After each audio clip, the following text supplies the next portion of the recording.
If you go out into a desert, you'll see why it's one of the most deadly, uninhabitable places on the planet. It's dry, and where there's no water, there's no life. This is the picture that we get on page 2 of Genesis. The story begins with a dry and desolate wilderness. But God provides a spring in the desert that becomes a source of life for plants and animals. And that's where God brings together a man and a woman so that humanity can flourish and spread the life of the garden. Exactly. And that garden spring becomes a river that flows out to water the entire world. And there can be enough for everyone. It's all a gift from God. And this is great. Humans in a lush garden, but as it turns out, they find a way to ruin it. Right. Despite all of this water that God's provided, it's like they still have a drought deep inside of them. This is an image of the human condition, how we're always thirsty for more. But more of what? Well, in this story, the humans want more wisdom to create more security and more control on their own terms. And tragically, it only leaves them more thirsty and suspicious of each other, and so they end up back in the wilderness. The humans have lost access to the water of life. And because of that, they can't spread God's life into the world. And so God needs to rescue them from the wilderness. Yeah, like in the story of Jacob. His selfish scheming ruined his family relationships, so he has to run from his problems out into the wilderness. But there, he finds a well, and he meets a woman. And this is like Eden, a man and a woman together by a source of water. Right. And then through Jacob, God creates the family of Israel. And he invites them to share in his own life so that they can be his partners in spreading that life to others. And sometimes they do this. But ultimately, they struggle with the same drought of the soul, thirsting for more power and more control, and it leads them down a path of violence and self-ruin.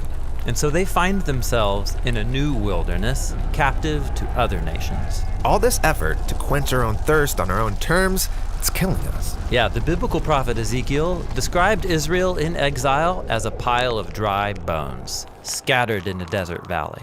But, he said, one day God will pour out his own life presence, his spirit, to water the land, to create a new Eden and new kinds of humans. People who can spread God's life to others. Exactly. And so this brings us to the story of Jesus. Right. And there's a story about Jesus who goes to a well that Jacob used to own. And just like in Jacob's story, Jesus meets a woman. And he tells this woman that no matter how much water she drinks from this well, she'll always thirst for more. Then he offers water that could quench her thirst forever. He's not talking about the well water. No, what he's talking about is God's own life that comes through him to us to satisfy our deepest thirsts. This is why later on Jesus says, "Let anyone who's thirsty come to me and drink." This is cool, but it's also a strange image, drinking from a person. Totally. And it's connected to another strange image we find in the story of Jesus' death on the cross. A Roman soldier thrusts a spear in Jesus' side, and there's blood. But also, all this water flows out. Yes, it's an image showing how Jesus' death is a fountain of life. From him, God's own love that would die for his enemies flows down and out into the world. After Jesus was raised from the dead, we're told that he sends the Spirit into his followers. Yes, to fill them up with God's own life. This is why the Apostle Paul said that when we join the current of God's Spirit, the fruit of Eden starts growing in us. Love and joy, patience and kindness, gentleness and self-control. People like that can create beautiful things in the world that bring life to others. Yes, like little streams of God's life that can come together and point forward to the beautiful scene that we find on the last page of the Bible. There's a new river of life. Yes, it's flowing out from God and into a renewed creation, bringing life to all wherever it goes.